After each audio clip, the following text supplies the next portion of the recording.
Hello, and thanks for listening in today. Here's another podcast episode from Buffy's Flavorful Journey, and this is on politics once again. For me, the 2024 U.S. presidential race comes down to three things: black versus white, male versus female, and intelligence versus ignorance. I mean, really. Aren't all of those the backbone of America, right?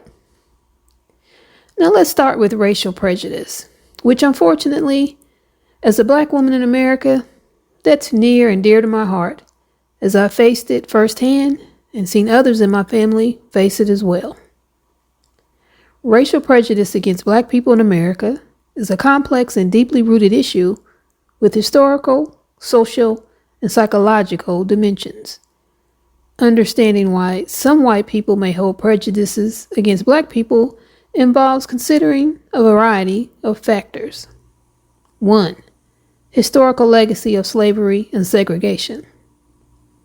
The institution of slavery in America laid the foundation for racial prejudice by dehumanizing black people and establishing a racial hierarchy. This legacy continues to influence societal attitudes today. Now, let's talk about Jim Crow laws and segregation a bit. Because even after the abolition of slavery, laws and social practices were put in place to maintain white supremacy and to disenfranchise black Americans.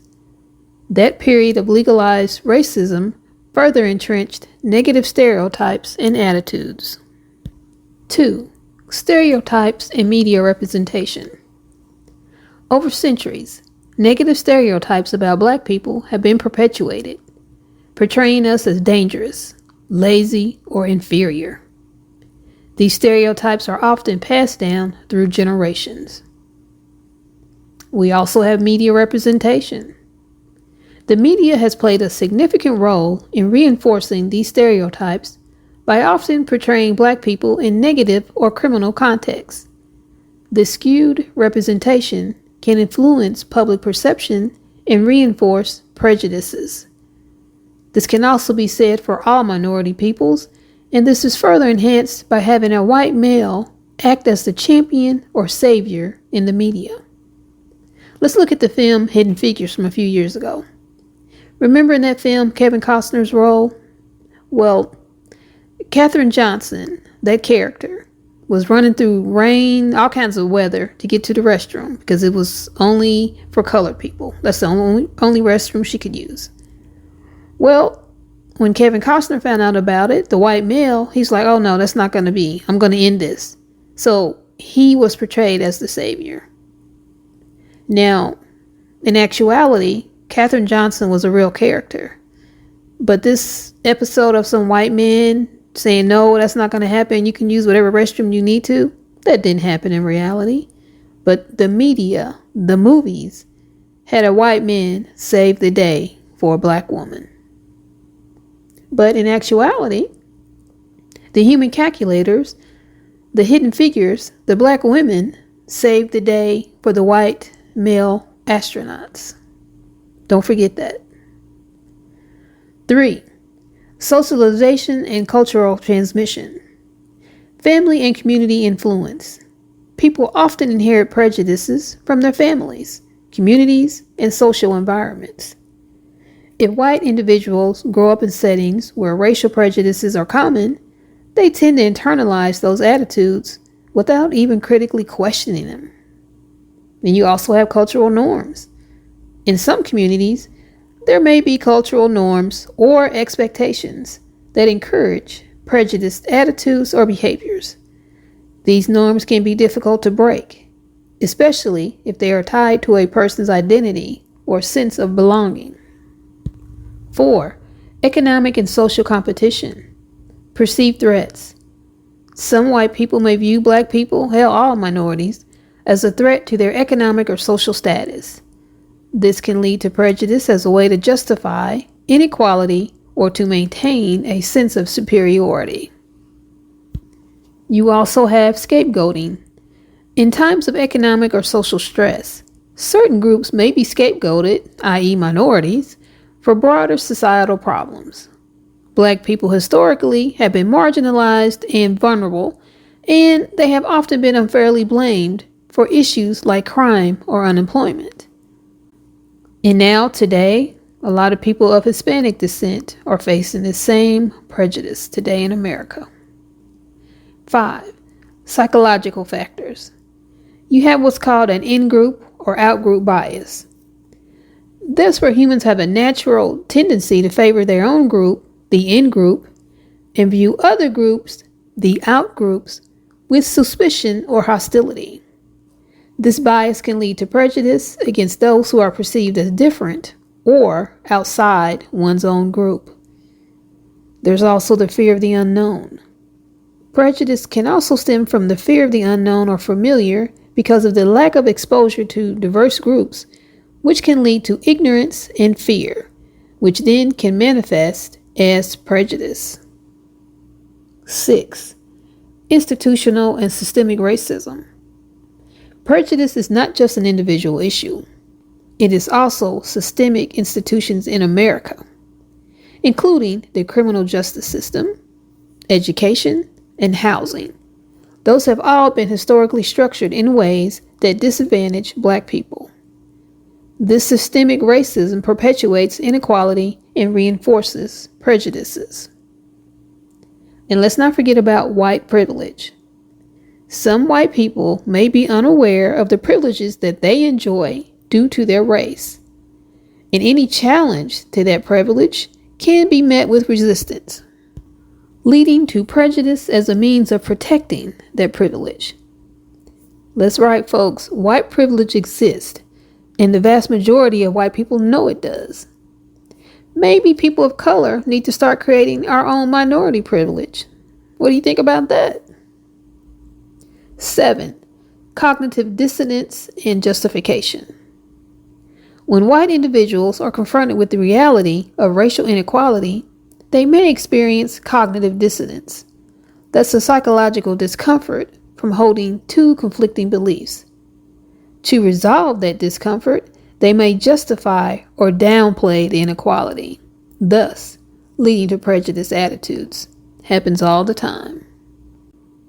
There's also a rationalization. Prejudice can be a way to rationalize existing social hierarchies. By believing that Black people are somehow less deserving, individuals can justify the disparities they see in society. Black people are often labeled as less intelligent or incapable of performing some jobs, but in actuality, once we're given an equal chance, we excel. 8. Lack of education and awareness. A lack of education about the true history of race relations in America, including the impact of slavery, segregation, and systemic racism, has led to ignorance and perpetuation of prejudiced beliefs. I mean, let's face it. American schools don't really educate our youth on slavery. There's no talk about the raping of women to create more enslaved labor. No talk about breeding plantations, which force slaves to have sex to breed again to increase the numbers of slaves. No talk about the brutality, the whippings, the cutting off of feet, just on and on and on. There's also a limited exposure to diversity.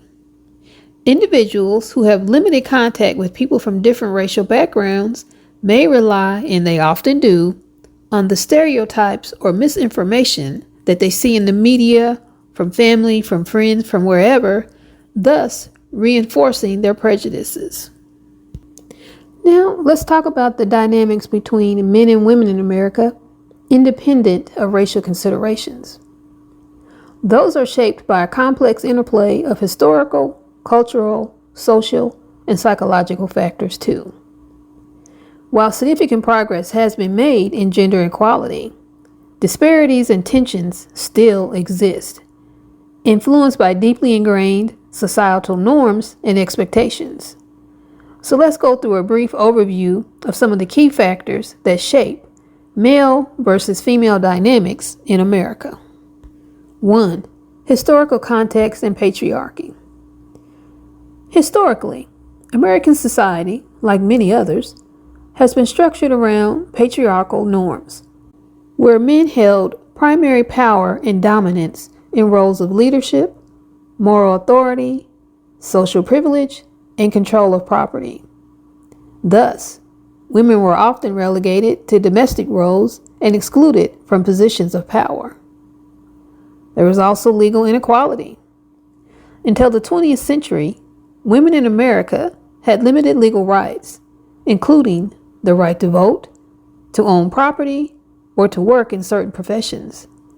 The struggle for women's suffrage and subsequent feminist movements have challenged those inequalities, but they've left a lasting legacy that still influences gender dynamics today.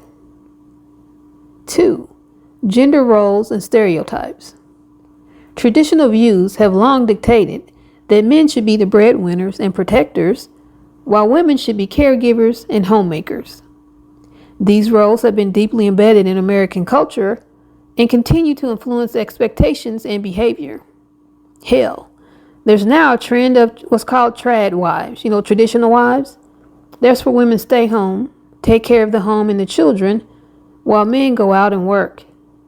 Or in other words, barefoot, pregnant, and in the kitchen. Wake up, women. Don't fall into this trap, because that's just what it is. There's also the stereotypes. As men are often stereotyped as strong, assertive, and rational, while women are stereotyped as nurturing, emotional, and passive. These stereotypes limit individuals' opportunities and reinforce power imbalances. Again, wake up. Men believe that they are heads of the families, but remember, women can and do turn the head any which way we want to at any given time, if so desired. 3. Workplace dynamics and gender inequality. Don't forget about the gender pay gap, because despite advancements in gender equality, women in America, on average, still earn less than men for the same work. This wage gap is influenced by factors like occupational segregation, discrimination, and differences in work experience and hours worked. Remember back in the day at Walmart, most of the managers were white males because they had families to take care of. Few, if any, women or minorities were managers, just white males, because only they have families to take care of. There's also that glass ceiling concept. Women, especially in corporate and political spheres, often face what's called a glass ceiling. That's an invisible barrier that prevents them from advancing to the highest levels of leadership, despite having the qualifications. So it's not what you know, it's who you know, especially if you're a white male in America. Work-life balance.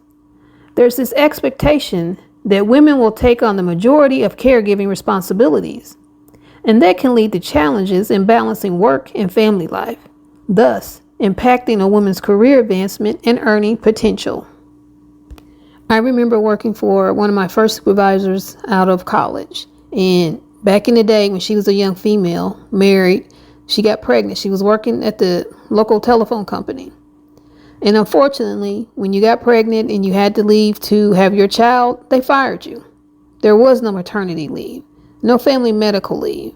You were terminated because you needed to stay home and take care of the family. Crazy.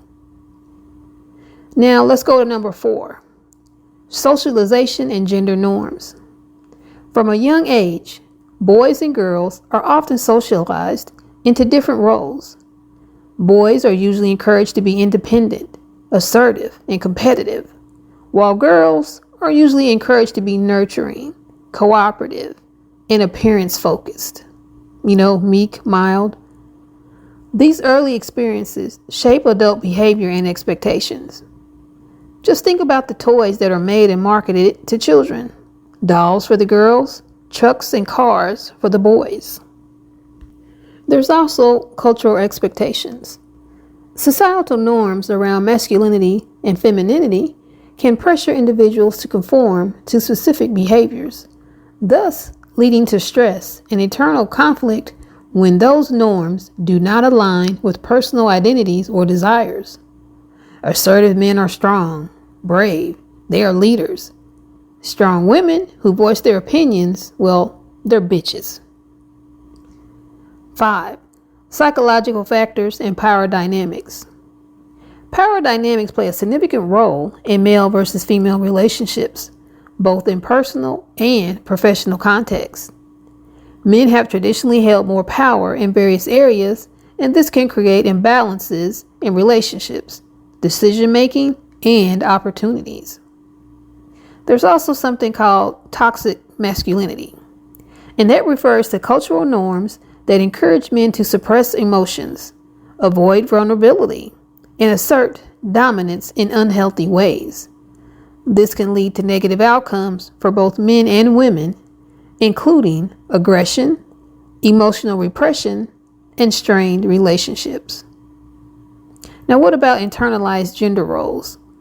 Both men and women can internalize gender roles, leading to self-limiting beliefs and behaviors. For example, women may feel they need to downplay their ambitions, while men may feel pressure to be the primary provider. 6. Sexual harassment and violence, which is on the rise. People, it's on the rise in America. Women are disproportionately affected by sexual harassment in the workplace and public spaces. This harassment is a manifestation of power imbalances and can contribute to a hostile environment, thus limiting women's opportunities and well-being. And yes, I know that sometimes men are victims of sexual harassment too, but let's be honest, the vast majority of victims are still women. There's other gender-based violence, such as domestic violence, sexual assault, and other forms of gender-based violence, which remain significant issues. These acts of violence are often rooted in the desire for control and the enforcement of traditional gender roles. 7. Changing attitudes and the feminist movements. Feminist movements, especially since the 1960s, have been instrumental in challenging gender inequality and advocating for women's rights. These movements have pushed for changes in laws, workplace policies, and societal attitudes, leading to significant progress in gender equality. Still have a long way to go though, folks. Any shifts in the attitudes towards gender roles where both men and women share responsibilities and power have been uneven and have faced resistance from those who cling to traditional norms. Why? Because most people are resistant to change. 8. Education and representation. Women in America have made significant gains in education, often surpassing men in college and graduate school enrollment. This has led to greater opportunities in various fields, though disparities remain in the science, technology, engineering, and math areas, i.e. STEM, and in leadership roles.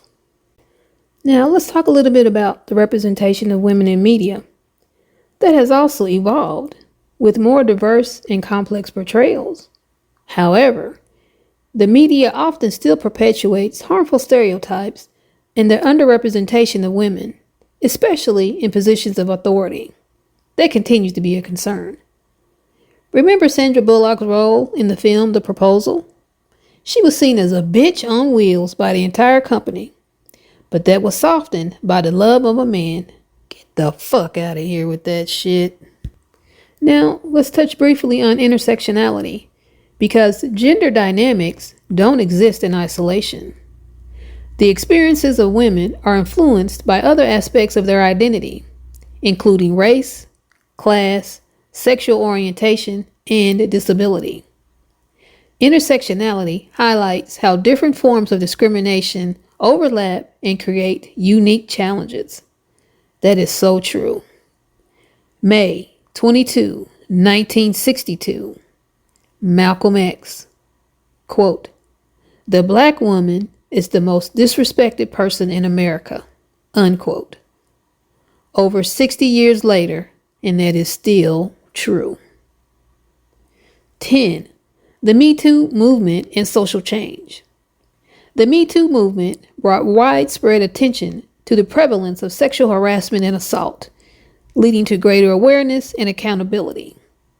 This movement has sparked conversations about power dynamics, consent, and respect in both personal and professional relationships. Funny though, white women started speaking out about sexual harassment and their mistreatment, yet minority women, especially black women since slavery, have been brutalized and raped repeatedly without any recompense. Let's touch a little bit about men's issues and changing masculinity. There's a growing recognition of the challenges that men face due to rigid gender norms, including mental health issues, loneliness, and societal pressures to conform to traditional masculinity. Therefore, some men are actively challenging traditional notions of masculinity by embracing vulnerability, emotional expression, and more egalitarian relationships. Kudos. Last one to talk about: intelligence versus ignorance. The phenomenon of people supporting and voting for individuals who have a history of dishonesty, legal issues, or other negative traits can be understood through several psychological, social, and cultural factors. There's a theme here. These dynamics are not just about intelligence versus ignorance, but also involve deeper elements of identity, group dynamics, media influence, and political psychology. Here's a breakdown of why this occurs. 1. Identity and belonging. People often align with political figures who represent their values, identity, or social group, even if those figures have significant personal flaws. Political identity can become a core part of a person's overall identity, making them more likely to overlook or rationalize a leader's failings to maintain group loyalty. Bullshit. Stupid like stupid. In-group, out-group dynamics. We talked about this a little bit earlier. There's a strong psychological tendency to favor one's own group, the in-group, and view outsiders, the out-group, with suspicion or hostility. Supporters may view criticism of their preferred leader as attacks on their own identity or community, thus reinforcing their loyalty. 2. Confirmation bias and motivated reasoning. People have a natural tendency to seek out information that confirms their existing beliefs and to dismiss information that contradicts them. Supporters of a flawed leader might selectively believe sources that paint their leader in a positive light while ignoring or rationalizing negative information, i.e., fake news. And let's think about it. They're always told minorities are still in their jobs, and that's why I can't feed my family. That's what they're told, that's what they believe, even though factual news, real factual news, will point to the exact opposite. Then there's motivated reasoning, which occurs when people consciously or unconsciously interpret information in a way that supports their desired conclusions. Again, the fake news. For example, a supporter might dismiss credible accusations against the leader as fake news because accepting them would create cognitive dissonance. You think? It would make them actually think for themselves instead of being told what to think. 3. Distrust of institutions and expertise. Many Americans have lost trust in traditional institutions, including the media, government, and academia. This distrust can make them more susceptible to believing alternative narratives, conspiracy theories, or the word of a leader who positions themselves as an outsider or rebel against the establishment. Right. To hell with democracy. Let's bring on a dictatorship. But it's funny how these same supporters seem to forget that in a dictatorship, we all lose the same freedoms to do anything, regardless of our race or gender or economic status, any of that. There's also anti-intellectualism. That's where experts and intellectuals are viewed with suspicion or disdain. This can lead to the rejection of fact-based arguments in favor of emotional appeals or simplistic solutions offered by a charismatic leader. You know, Dumb and Dumber. 4. Emotional appeal and charismatic leadership. Charismatic leaders often appeal to emotions, using rhetoric that resonates with their supporters' fears, hopes, or frustrations. This emotional connection can override logical assessments of the leader's qualifications or behavior. Populism. Some leaders use popular strategies, claiming to represent the people against a corrupt elite. This narrative can be powerful, especially when combined with promises to restore lost status or to fix perceived injustices, making their supporters more willing to overlook personal flaws. Make America Great. MAGA. Make America Great. But when was America great? Was it when slavery was in existence? Was it when the Native Americans were the only ones here? When was America great? And here's the rub. I said it earlier. If you are not wealthy, you will lose. And even if you are wealthy, you will still lose because all of your wealth will become that of the dictator. 5. Media environment and echo chambers. The rise of partisan media outlets, social media, and echo chambers allows people to live in information bubbles where they are exposed only to content that aligns with their views. These environments can reinforce support for a leader despite contradictory evidence. There's also the spread of misinformation and disinformation, which can shape public opinion by creating false or misleading narratives that protect or promote a leader. When people are repeatedly exposed to these narratives, they can become deeply ingrained. 6. Fear and scapegoating.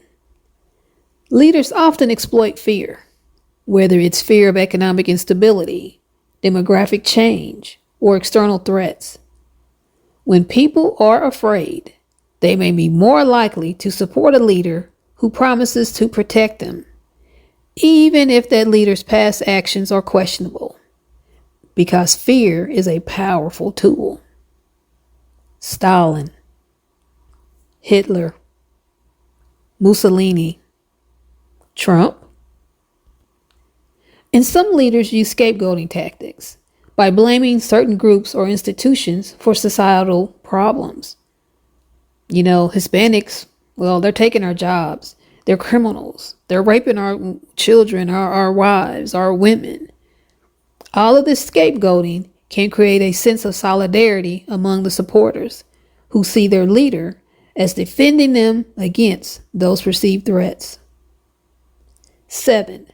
Economic and social desperation. People facing economic hardship or insecurity may support a leader who promises to improve their situation, even if that leader has a checkered past. Economic desperation can lead people to prioritize immediate promises over long-term considerations. There's also a disillusionment with the status quo, because when people feel that the political establishment has failed them, they may turn to outsiders or unconventional leaders who they believe will disrupt the system. This desire for change can lead to the support of leaders who are seen as rule breakers. But a broke, convicted felon? Seriously? Number 8. Cognitive dissonance and rationalization. When a person's actions or beliefs are inconsistent with their values, they experience cognitive dissonance, which is uncomfortable. To resolve that, they may rationalize or justify supporting a flawed leader to align their beliefs with their behavior. Supporters may also rationalize the leader's dishonesty or legal issues by downplaying their importance, blaming the opposition, or arguing that the leader's positives outweigh their negatives. This allows them to maintain support without feeling hypocritical or without facing reality. They believe that their leader will do all of the things to others, but not to them.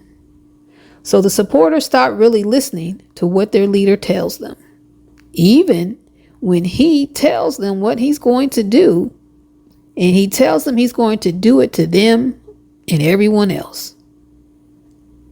9. Social influence and peer pressure. People are influenced by the opinions and behaviors of those around them. In communities or social circles where support for a particular leader is strong, individuals may conform to avoid social alienation or conflict, even if they have reservations. People also derive part of their identity from the social groups they belong to. This is social identity theory. So if a political leader is strongly associated with their group, they may support that leader as a way of reinforcing their group identity and status. 10. Historical precedents and national mythology. Some political leaders are able to draw on historical narratives or national myths that resonate with their supporters. By aligning themselves with figures from the past who are viewed positively, they can inspire loyalty despite personal failings. I'm Jesus Christ. I'm the same as Martin Luther King Jr. I'm the same as President Abraham Lincoln. And lastly, there's American exceptionalism. That's the belief that the U.S. is unique and superior in certain ways, and that can lead to support for leaders who claim to restore or uphold these ideals, even if their actions contradict democratic norms. MAGA, dictatorship. Make America Great Again, dictatorship.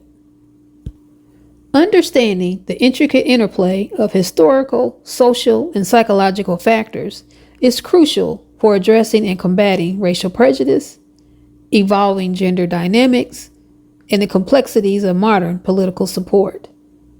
These challenges require a multifaceted approach, including education, exposure to diverse perspectives, systemic changes to dismantle entrenched inequalities, and ongoing efforts to promote equality.